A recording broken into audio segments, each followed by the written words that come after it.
and she spent 28 years in Texas. She's happy to be back here where there's rain and good soil. She is an accomplished gardener that does the flowers at Gregory Park. She has transformed her yard into an edible landscape, and she likes to teach composting, including with worms, to kids and adults. So without further ado, take it away, Jackie. She does actually have a handout that accompanies this presentation, but it has all the answers. So I'll pass it out, and I would encourage you just to use the backside for note-taking if you want, because Jackie's going to be, she doesn't want you to peek. No cheating. No. We don't want any cheating with it. Okay, I'll warn you up front. I've had a horrible voice for the last 2 weeks, so we'll see if we make it through this. And the other warning is, this is the first time through this presentation. It's brand new, hasn't been practiced, so I don't know how long it's going to take even, but we'll find out. So how many of you saw Fact or Fiction Part 1? Have you been a part of that one? So that was from about, I think about 2010. I put together the first talk of just pulling garden myths and running them against science.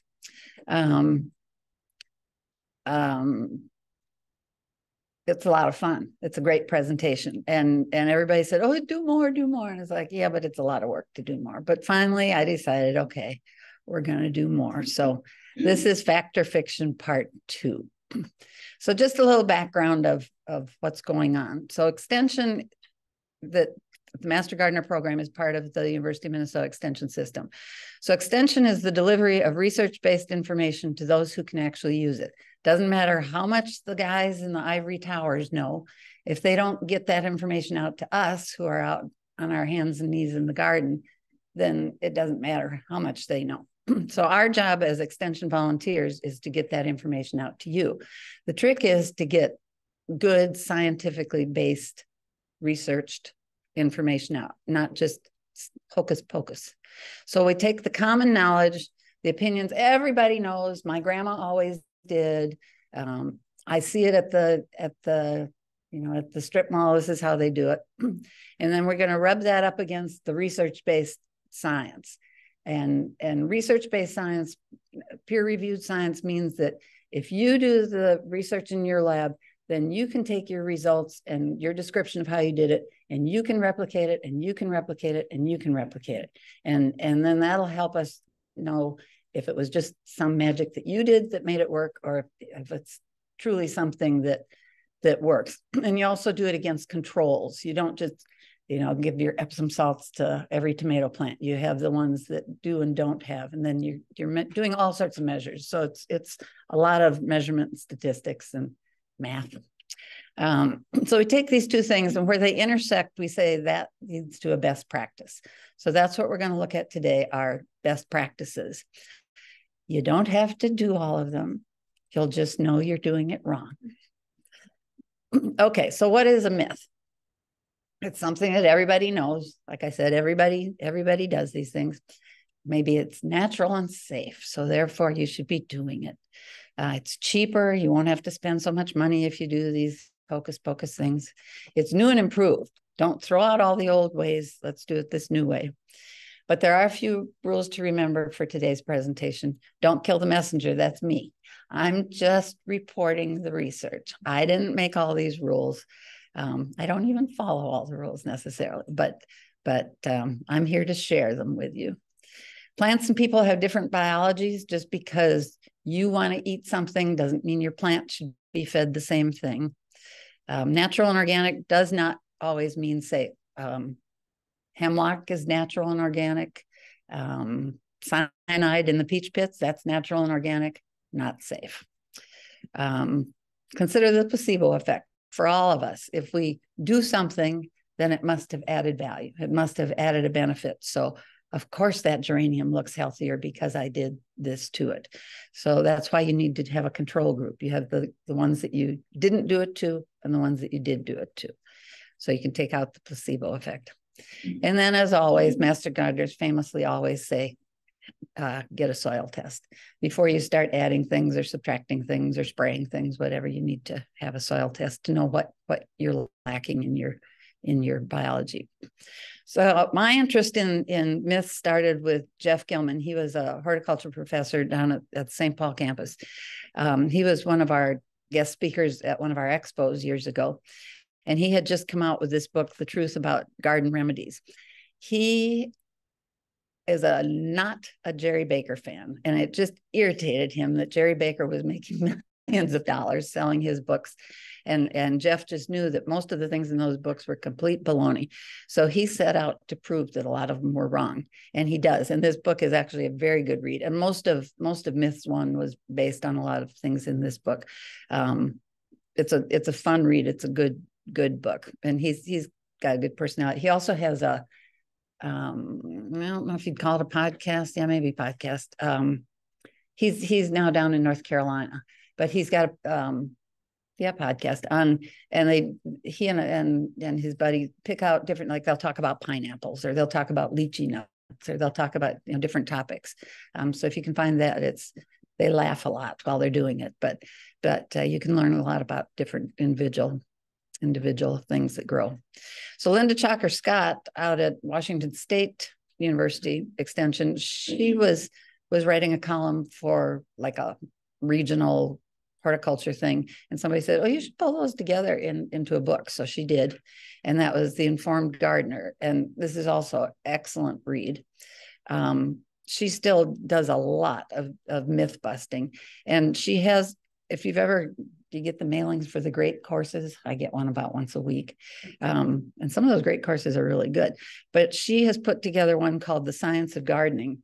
And she also has this book, How Plants Work, that's, it's written for non-sciencey people, that it explains a lot in simple enough language that you can understand it. And it helps you understand why things happen. This great course is like $200 or $300, but it goes on sale for like $25 or $30. So if you want to get it, it's a whole series of videos with her. Kind of funny because she's clearly been told to look at this camera, look at this camera, look at this camera. So that's a little distracting, but all the information she has is really, really good. So Linda and Jeff and a couple other professors have put together on Facebook the Garden Professors blog. When I joined, there were 3,500 members. Now there's about 27,000 members. And people send in their questions. They do a lot with root pruning now. But you can go into the archives. You can find answers to just about anything you've ever heard mentioned. So it's a really good group. If you're not on Facebook, they also post occasionally on gardenprofessors.com, just on the internet. Different topics come up. The most recent one was about the USDA plant hardiness map. So those are always good reads too. And then if you're looking to see if something's real, you think, I don't know about that. So try to find a .edu site, and that's a educational, usually research, university related website. So see if you can find something with a .edu address, not Better Homes and Gardens or Pinterest or whatever. The problem is different extensions have different levels of how they're kept up to date or whatever. So Minnesota used to be one of the best. We're still pretty good, but things like Cornell and Illinois are good. Iowa State is an excellent one. The trick is Texas A&M is a really good one, but a lot of the information for Texas isn't going to apply to us up here in Minnesota. So some things are universal, but some things are regionally specific. And even looking at Illinois, there are a couple zones warmer than us. So you have to be careful with the information. Okay, let's start with the new myths. We'll start with an easy one. Master gardeners know everything. So we can pretty much come to an agreement on that's not even close. But master gardeners have been through a good long course that teaches us where and how to find research-based information. So if you talk to a master gardener, they frequently will tell you, I'm not sure, but I'll look it up and get back to you. So here's another one that was all over the place in the last year or so, is to put an egg in the bottom of your container before you plant your container in the spring. What do you think? Good idea? No, plants aren't people. They don't need to have scrambled eggs for breakfast. In order for a plant to use anything that you're giving it, it has to be broken down into the basic elements. You can't have big, long protein chains or complex carbohydrates, anything like that. It has to be broken down. And an egg is not gonna, you're not even gonna get through the shell in one growing season. So nothing there will be available. Or if it cracks and breaks, it's gonna stink. So, and you run the risk of a raccoon or something digging up your whole pot trying to get to it.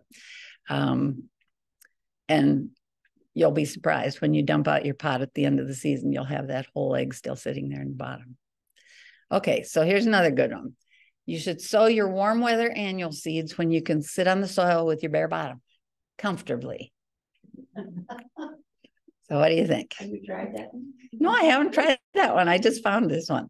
This is also called planting by the moon.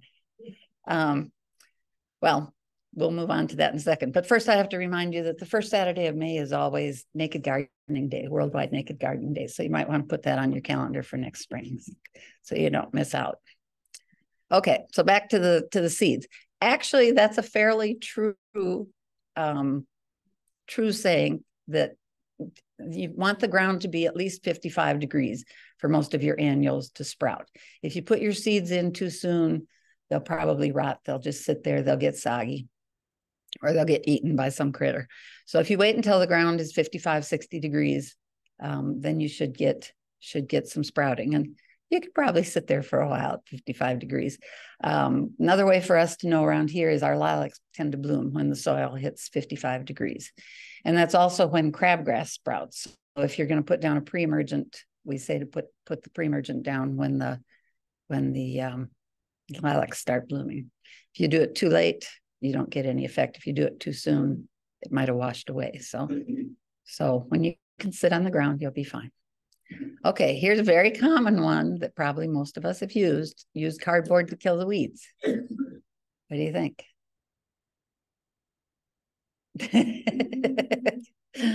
It works, but the problem is the oxygen and water aren't going to get through down into your soil. And being a successful gardener really is all about having good soil. You have to have oxygen and water getting through, because soil isn't just little crushed up pieces of rock. It's a biome with billions of things living and growing in there. They're breaking things down. They're creating networks between things in the soil. And a healthy soil is really very, very complex. But if you're depriving it of oxygen and water, you're killing off anything aerobic that's needed. And then your soil just isn't going to be as healthy and be as good. So this really is a no-no. And even newspapers will break down quicker, so you won't be having as much damage. But the new thing that just showed up in the past month is that a study shows that cardboard and newspaper to a lesser extent, but have significant levels of PFAS, those forever chemicals that are going to bankrupt 3M at this point. But these chemicals that get into the soil and water and into us that don't break down, that are forever. So keep those things out of your garden. Keep the cardboard and the newspapers out.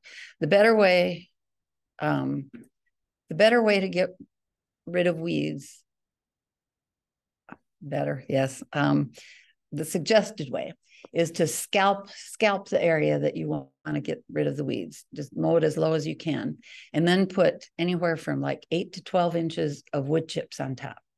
Because with chunky wood chips, the water and the air can get through, but the sunlight won't. So your weeds will die off.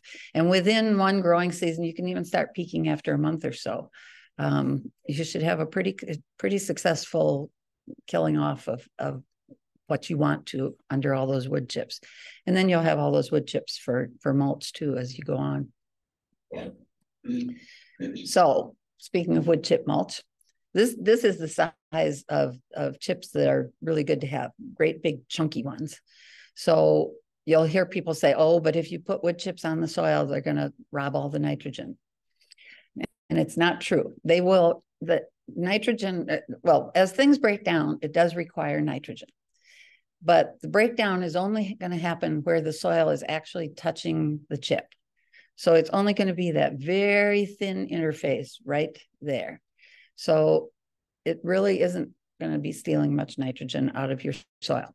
Now, if you start mixing the chips into your soil, thinking, oh, I'm going to loosen up my soil with wood chips and give them more woody matter to break down, loosen up, then you're starting to create a problem, because then every surface of every chip is in contact and they'll break down faster, but they're also going to be using a little bit more nitrogen. Okay, so if you've got your compost pile in your backyard, if it smells, that means it's working. Not true. I mean, if it has a good smell, a good earthy smell, that's a good thing. But if it stinks, that means that's also gone anaerobic, is lacking oxygen. So things are rotting in there and it's just standing still. So all you need to do is get in there and flip it a few times, get some oxygen mixed in, and you'll be back in business. Just turn your pile and make sure you're not putting things like meat, dairy, and oils into the pile, because those will stink no matter what. So oxygen is the key. Okay. Anybody have hay fever? I do. So goldenrod and ragweed both cause hay fever. My dad had bad hay fever. We used to bring him bunches of goldenrod just to see what would happen. But the truth is, goldenrod does not cause hay fever. Goldenrod from the Solidago family is a perennial. It's a great source of nectar. So for all our pollinators that are, especially in the fall, are starting to move south and things, it's a great source of nectar for them. And the pollen grains in goldenrod are heavy. They're going to just fall straight down, or they're going to just get caught on the fur of some animal walking by, or on the cuff of your pants, whatever. But goldenrod is not your problem in your nose. Your problem is ragweed, which is from the ambrosia family. It's an annual. It has no nectar, so it really serves no useful purpose for anybody. And the pollen is extremely light and will blow for miles. And there can be over 1 billion pollen grains in each plant.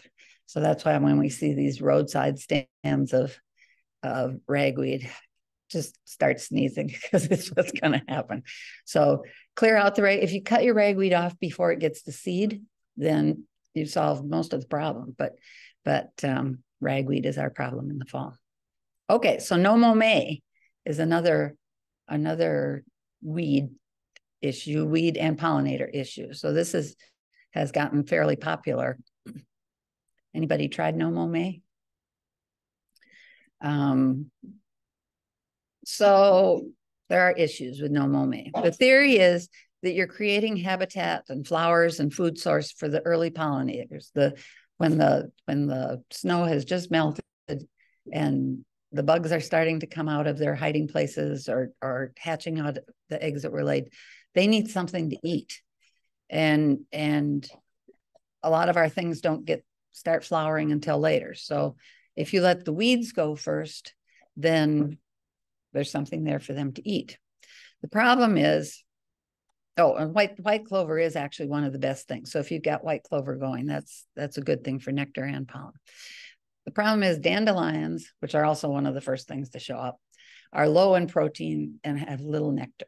So when your neighbor says, I'm saving my dandelions for the bees, you can tell them, no, it's not helping. So there are better things to do than no mow. So and the University of Minnesota is one of the great bee labs now studying pollinators and bees. So they found the highest bee populations were found in lawns that were mowed every 2 weeks, so that the grass didn't get so high it hid the flowers. Good, because if you got grass this tall, then the bees can't see the flowers that are down flat to the ground. And we're not just talking honeybees. We're talking, all these little, you see all these little teeny bee things they're going in and out of your flowers.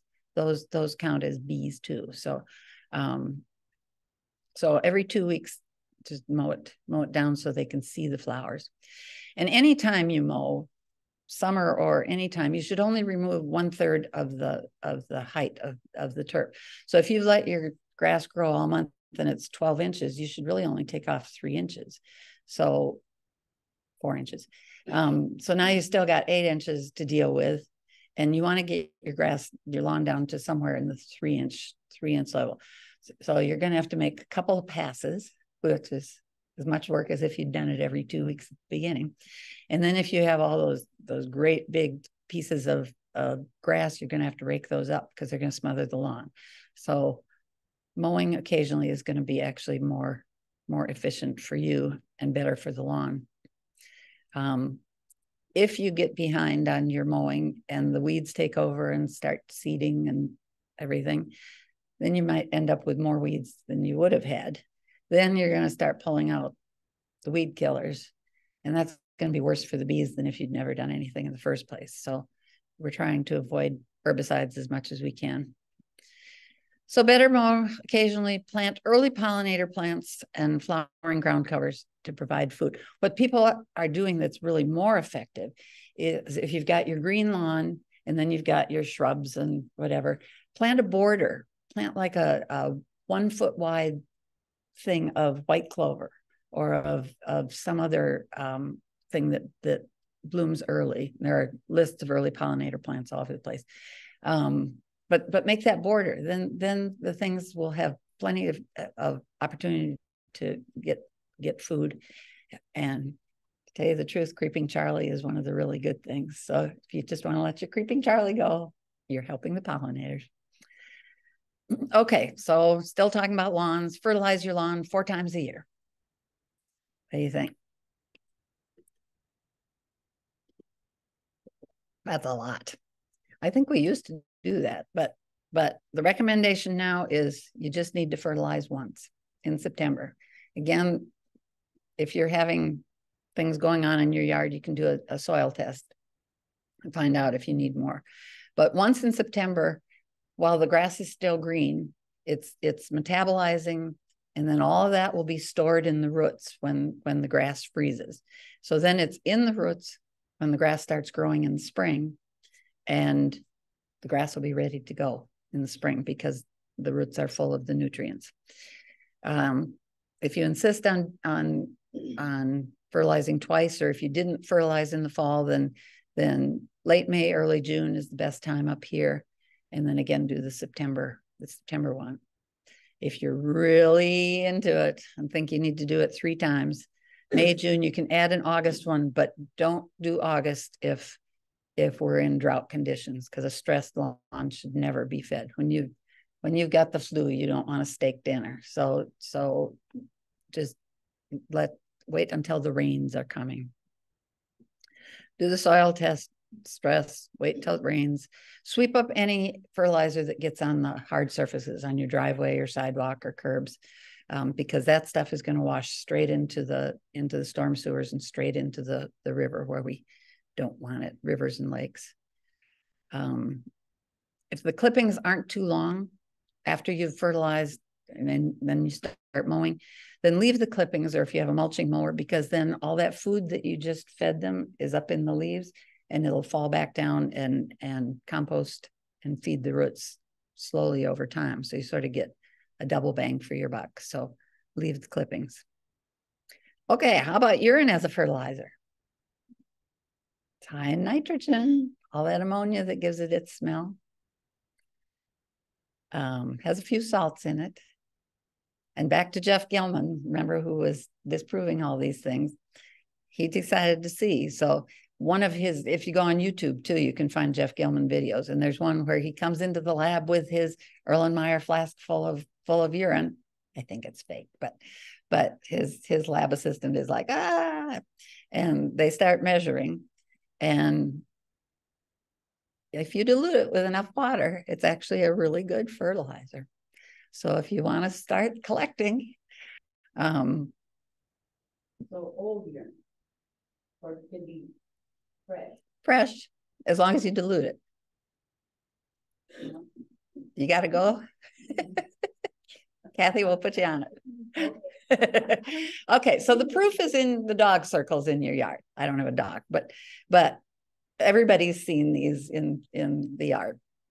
So where there's too much urine, too much nitrogen, we say it's just too hot. It's killed the plant because it was just burned it, literally.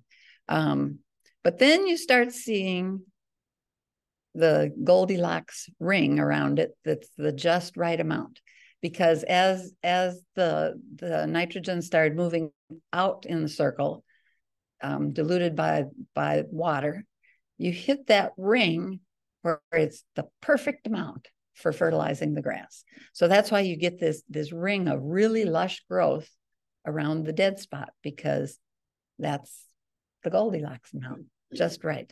And then further out, there's no effect because it got too diluted or got used up. But dog circles approve. The urine will work if you get it to the right dilute. Okay, so moving on to trees. Tree roots grow as deep as the tree is tall.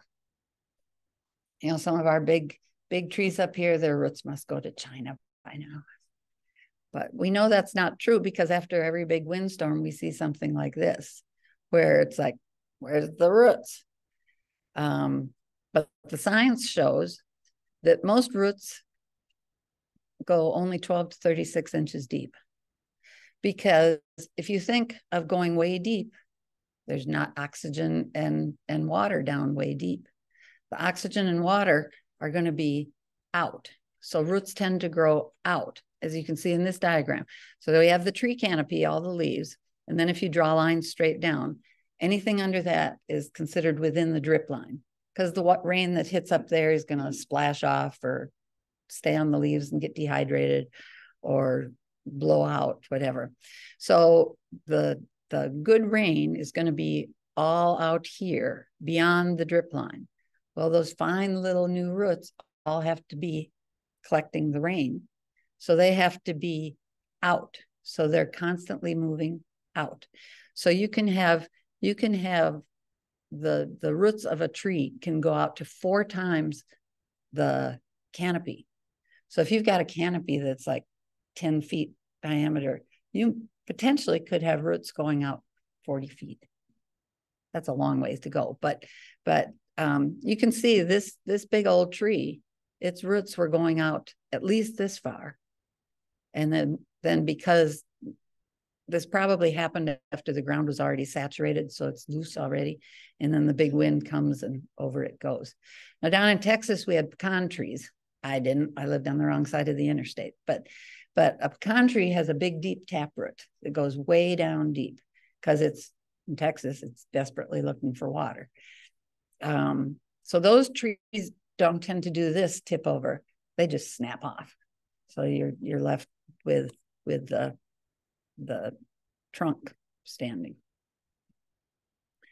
And of course, it's going to depend on the variety of the tree and also your soil. We here in our sandy soil, we're more likely to have them flop over too than if they're in rocky soil or clay soil. They might be hanging on a little bit stronger, but the roots are not going that deep. Okay, here's my apple tree. So prune your apple tree in the spring right after it blooms. No. You prune in late winter, early spring before the new growth begins. And part of that is because you can see where all the branches are in your tree. So you can, and I've taken a number of pruning classes about how to do it. And of course you get home and your tree never looks right. So, you can't apply it, but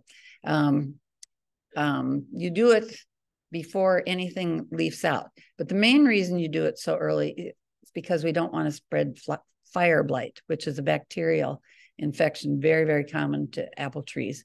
Being bacterial, it can just survive, and it forms these black cankers. If you ever see this nasty black thing on an apple tree. And then when the weather warms up, that's when the water starts coming up in the tree, and it makes that canker ooze.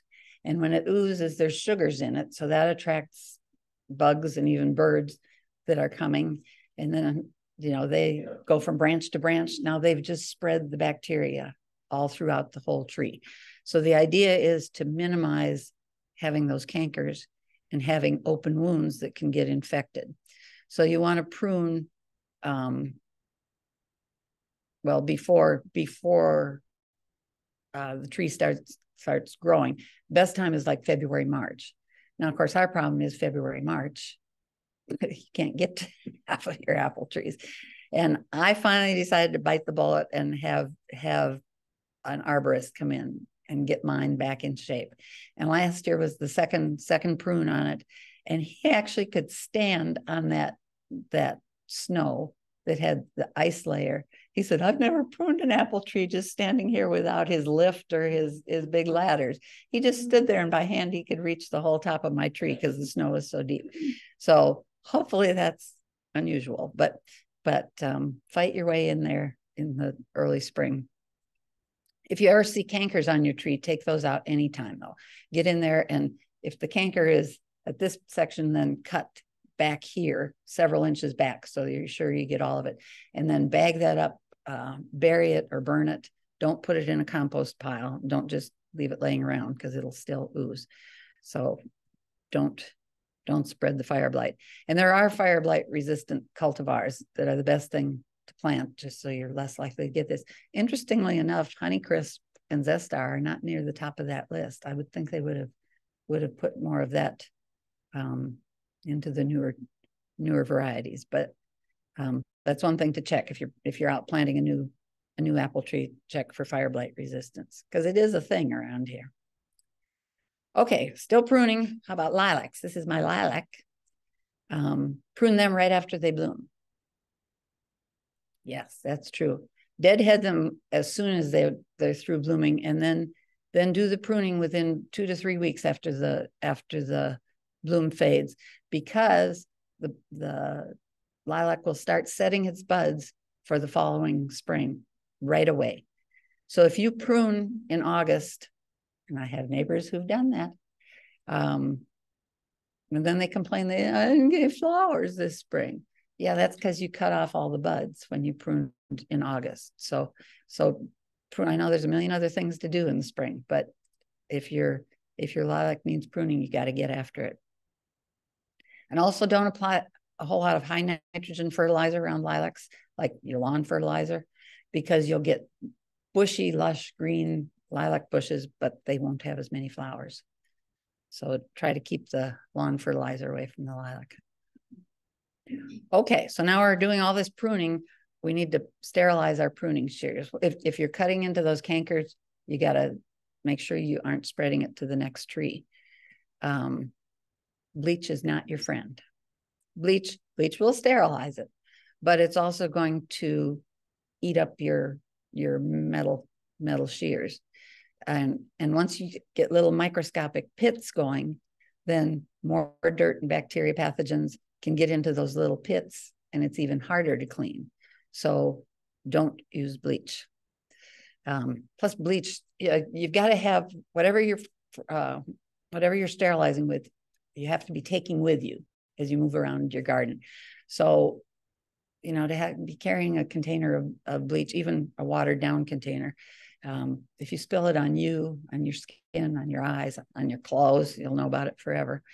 So there are better things to use. Isopropyl alcohol, hand sanitizer, will kill the microbes. It evaporates quickly. It's not going to corrode your metal, and it's relatively harmless. So hand sanitizer is a good thing to use. I actually had a bottle of hand sanitizer out in my garage years before COVID hit. So it works really well, and it'll kill anything that needs killing on there. You can also use original Pine Sol, original Lysol, the old maroon colored one in the little narrow bottle. Pine Sol works, Listerine works, vinegar will not work. So any of those things you can use to sterilize. You can dip, either have something with you that you dip it in, or you can have something that you're wiping with, or spray. Put your stuff in a spray bottle and spray it after the cuts. Just don't get the spray on the tissue of whatever you're cutting. Make sure your shears are dry. Either have a clean cloth that you're wiping it off with, or let it evaporate, air dry, because you don't want any of those chemicals are going to damage plant tissue and impede the healing of the cut. You don't want to do that. And you have to use it after each plant if you're going to make this worth your while. After each cut, if you're doing a diseased plant, but after each, like if you do this rose bush, then before you move to the next rose bush, sterilize your shears. And it helps. Okay, now we'll move indoors to houseplants. So use houseplants to purify the air. Yes. Okay, we've all seen there's big posters, and everybody talks about the NASA study of how plants clean the air, you know, spider plants and peace lilies, and I can't remember what else is on the list, but well, here's where you have to use your sense of evaluating science. Because yes, so NASA's study was they took a 1 meter cube, sealed it up tight, put one plant inside, took one injection of a volatile organic chemical, shot in the chemical, and then with all their probes and measurements, watched how quickly it cleared. So yes, the plants generally cleared the chemical. So yes, you can say houseplants will purify the air. They were looking for something, you know, that they could send up to the space station or on the flights to Mars or something that would help keep the air clean. Problem is, when you actually run the numbers, you need 100 to 1,000 plants per square meter. Do you? I know I'm close in a few places, but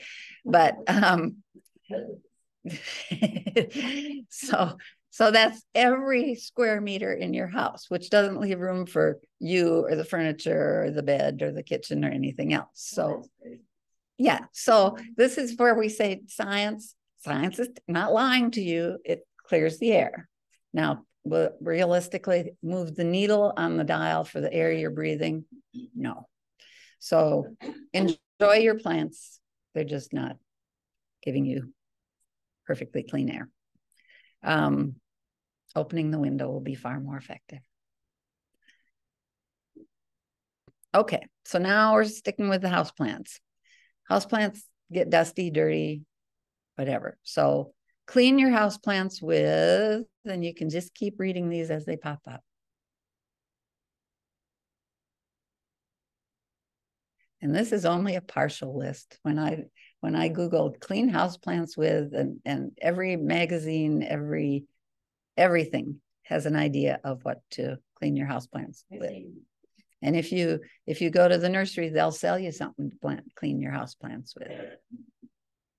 Okay, my response to all of this is dope. Okay, so a brief botany lesson. On the underside of plant leaves, you have these stomatas, these openings and specialized cells. You can tell it's not every cell here. This is a canna lily, and here's Tradescantia, which is wandering Jew plant. So you can see these openings. They open and close to release the water vapor and to have the oxygen and carbon dioxide move in and out of the plant. This is at night. They close up.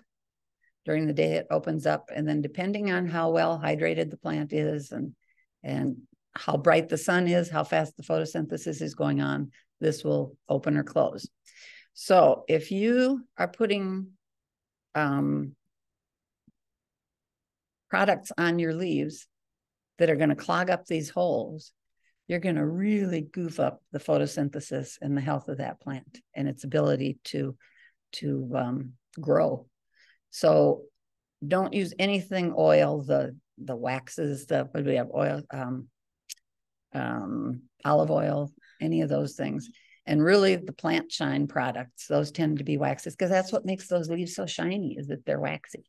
So avoid those. So then we have the other choice of products to use, the chemicals like Windex or alcohol or the other things that were on that list. Those are chemical solvents or detergents. So back to the botany, a plant leaf in cross section has this waxy cuticle layer top and bottom. And that layer of wax is different for different species of plants. Like think of a jade plant as a real waxy, shiny leaf. Something like a fern has very little, but it does have some. And if you start going in there with detergents, the purpose of a detergent is to break down wax and grease. It breaks it down, but mainly it makes it slide off. And a chemical, a solvent, will dissolve the waxes and grease. So now you've taken that layer off the leaf. And when you do that, then the water is going to evaporate out way more quickly. So here's what's this, a wax plant? No, rubber plant, which has a good thick cuticle on it. So when you have that nice thick one, that's why like succulents have a good thick waxy layer. It also protects against sunburn. Here's a fiddle leaf fig that has gotten too much sun, and you can tell it's burned. All those burned places aren't going to be able to do photosynthesis. So the plant is losing the benefit of that leaf. And this is the same thing in the spring, when we have to harden off our plants that we buy at the nursery, bring home your tomato plants or your petunias, whatever. If you put them right straight out into full sun, they'll probably survive, but they're going to wilt way down and they're going to be losing a whole lot more water because the cuticle hasn't built up. So that's in hardening off by putting it out for ever increasing amounts of time out in the sun. It's like adding more SPF. You're making that cuticle layer thicker so that it's not getting sunburned and it's not going to lose as much water. And once you lose that cuticle layer, then the plant is more vulnerable to the sunburn and to any chemicals that get splashed on it. Like if I don't know what, if your weed killer splashes on it, if you instantly wash it off, you might get away with it. But if the cuticle's gone, the plant is going to start absorbing it immediately. And pest attacks. A lot of pests aren't interested in chewing through a waxy cuticle. So they'll stay away unless you've damaged that cuticle layer. So what's the best way to clean the leaves? If you've got fuzzy leaf plants like African violets, a little paintbrush will do the job the best. Just get the dust off. Those fuzzy leaves don't want to be wet.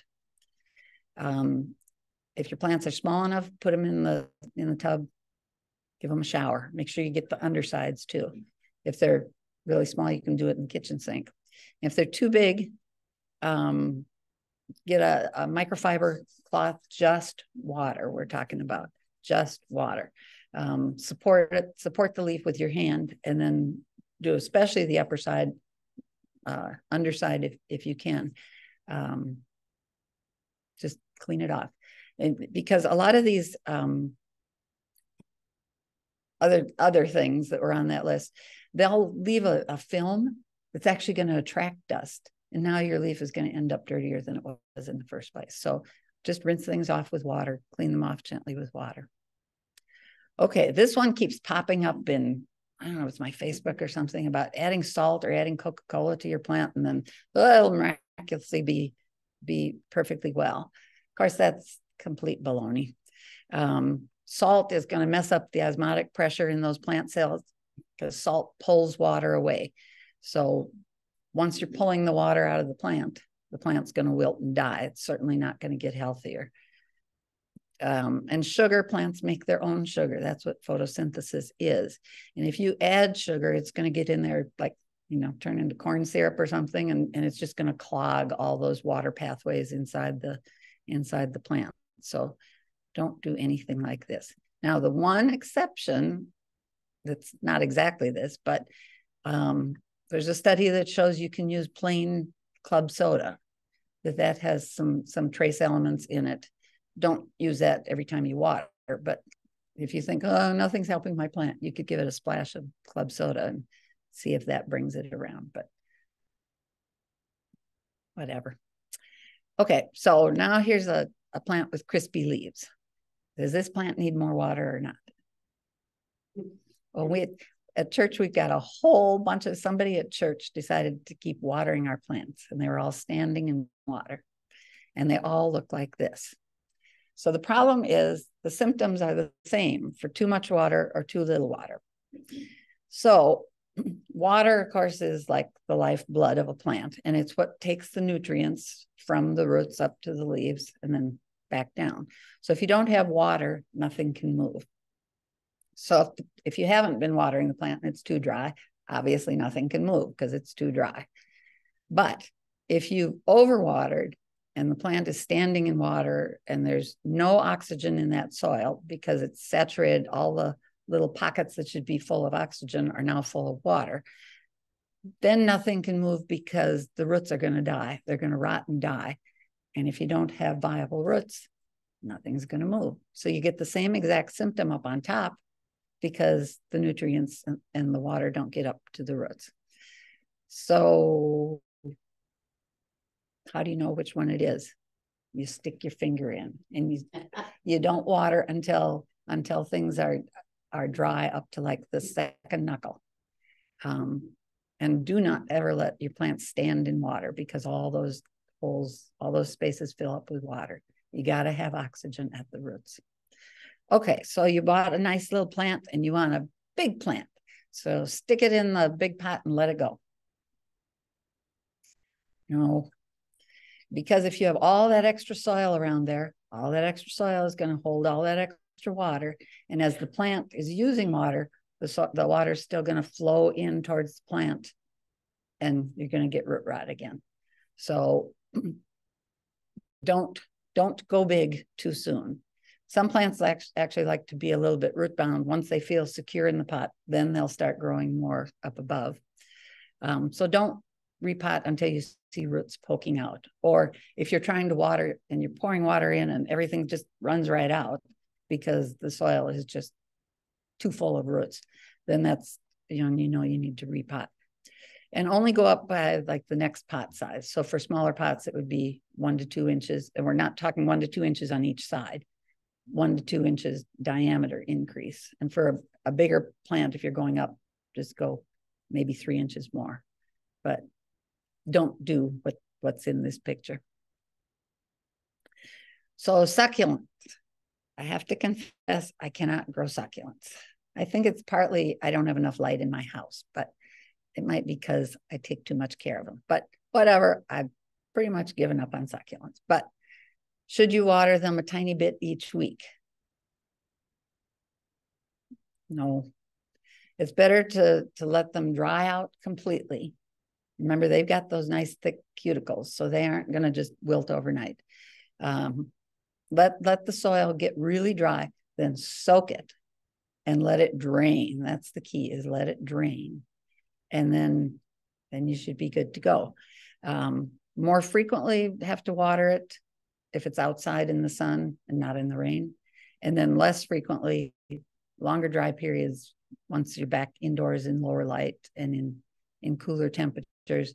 Again, it comes back to the finger test. You just have to stick your finger in to know when to water. Okay, poinsettias and Easter lilies are toxic to pets.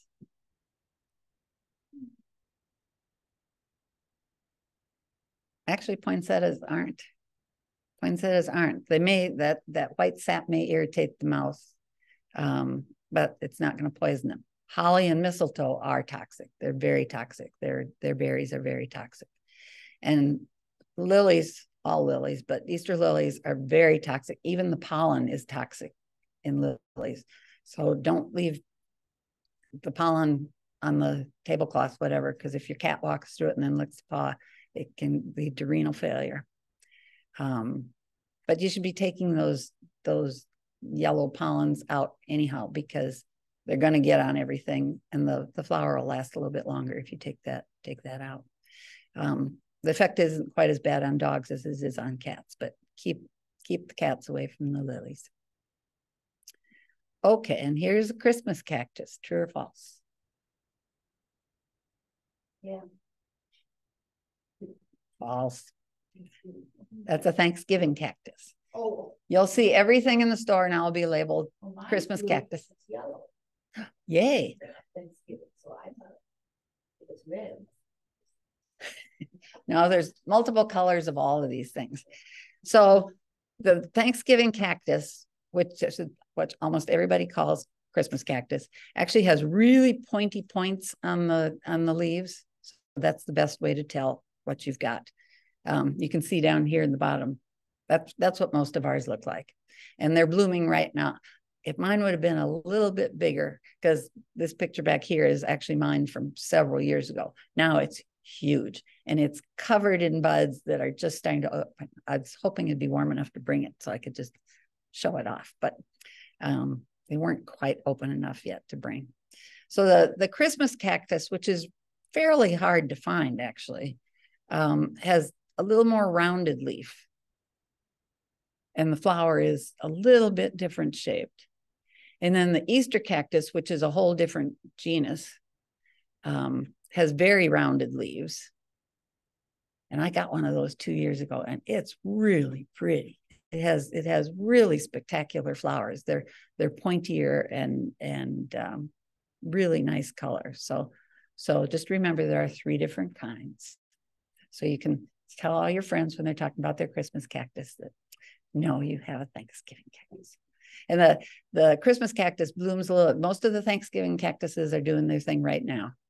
And the Christmas cactuses would bloom a little bit later. The Thanksgiving ones frequently will bloom at least once more in the winter and sometimes even a 3rd time in the spring. So great plant to grow, easy to propagate. Just break off one of the nodes, stick it in dirt or sand or something, and you're off and running. And they come in a lot of different colors, Kathy. I've got a creamy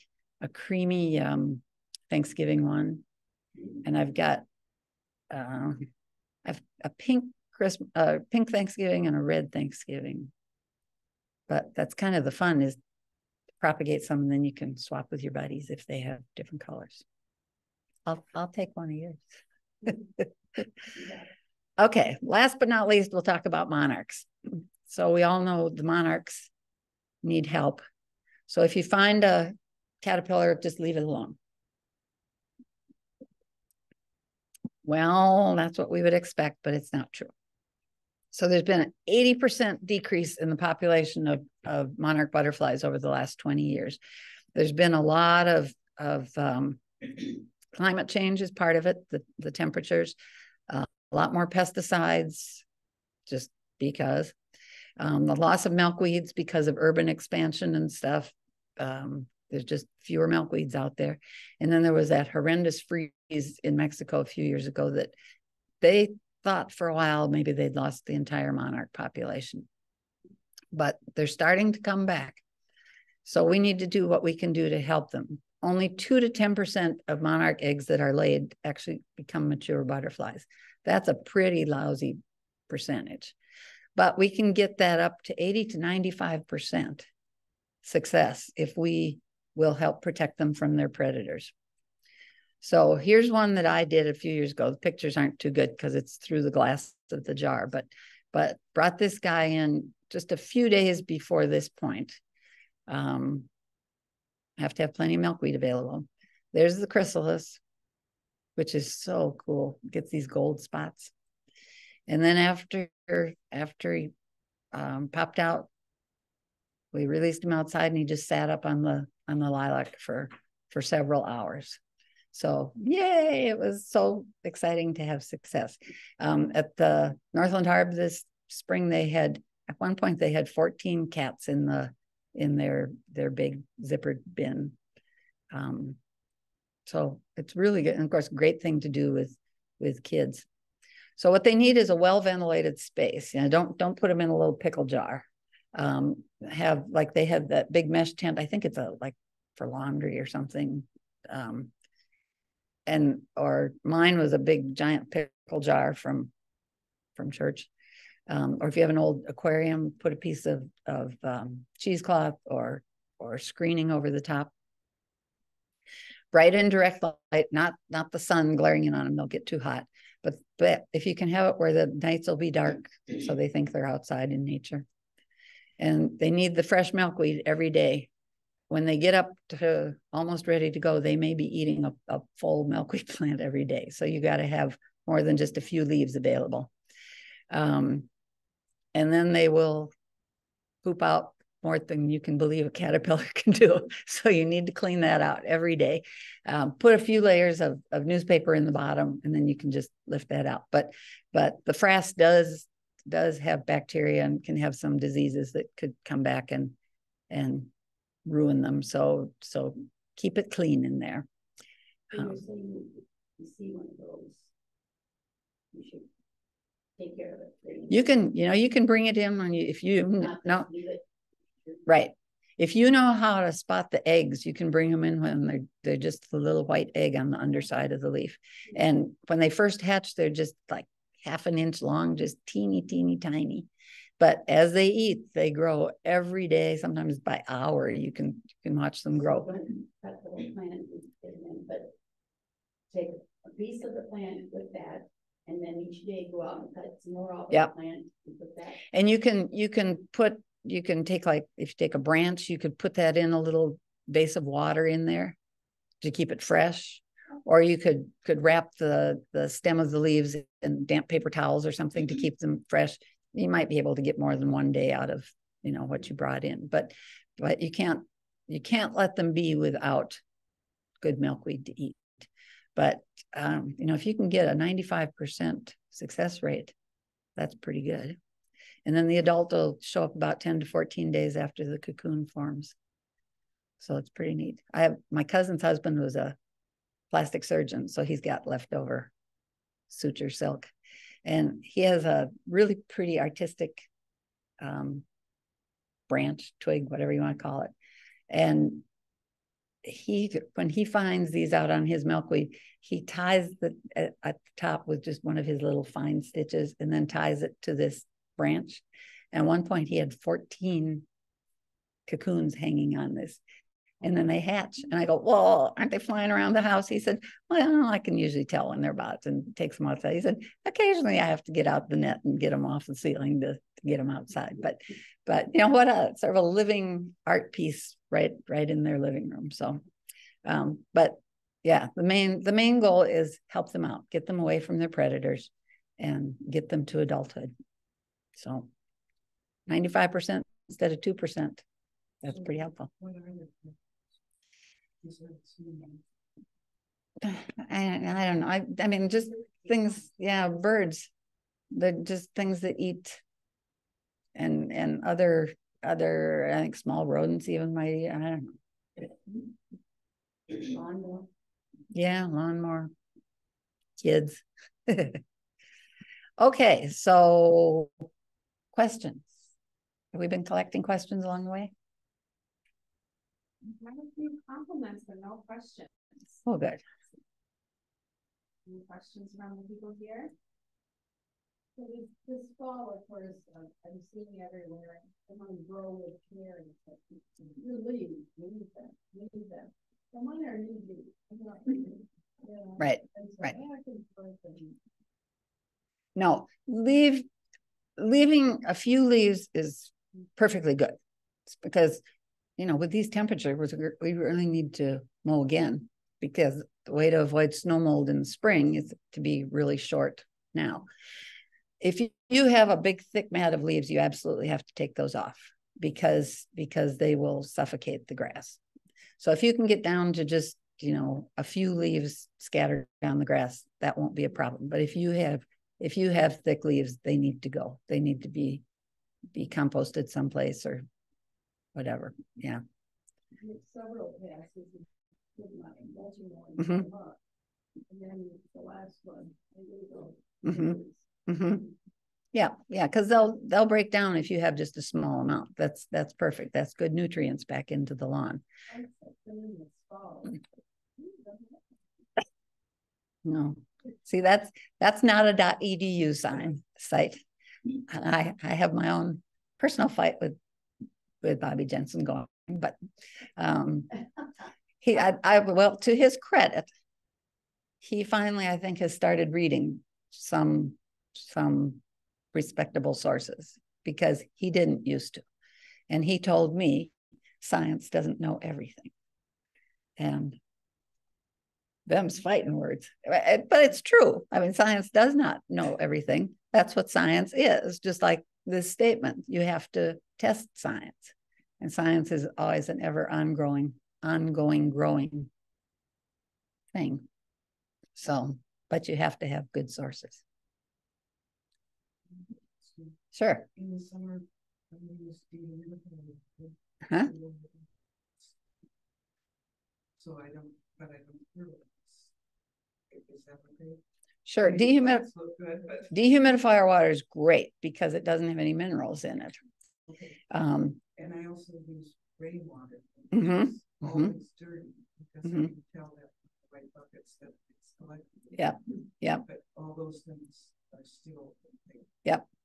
Yep. Now you might need to add some well-balanced fertilizer, just period, in the spring at a very low dose. They're all succulents. Oh yeah, well, no, Mostly succulents. Yeah, you should be good then.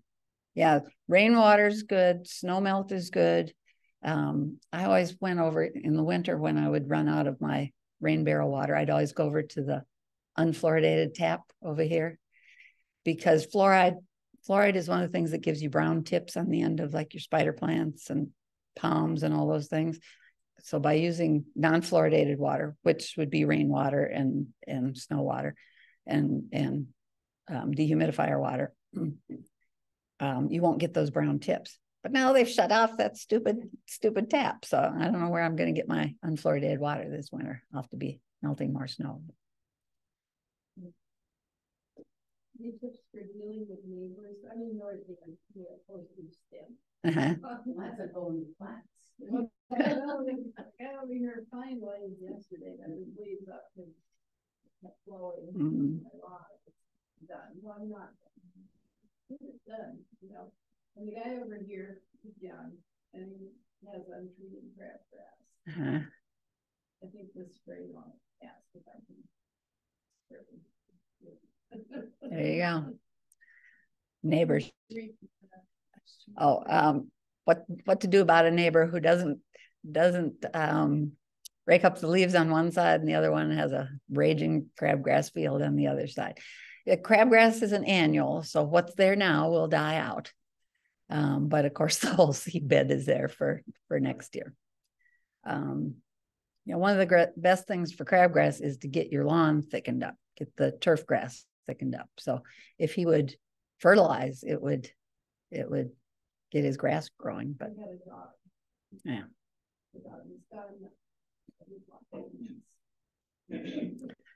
Neighbors. Wonderful neighbor. Good. You probably won't have this conversation. And you know what? I thought a lot of people don't care. Yeah. Like, yeah, well, I've mowed. And then I have a grandson that is Steve, and he drives us. So, Yeah. The other thing too is we are one. You know, we have a dog, and I'm careful that the dog doesn't. I do it when the dog is gone for a few days. We're gone.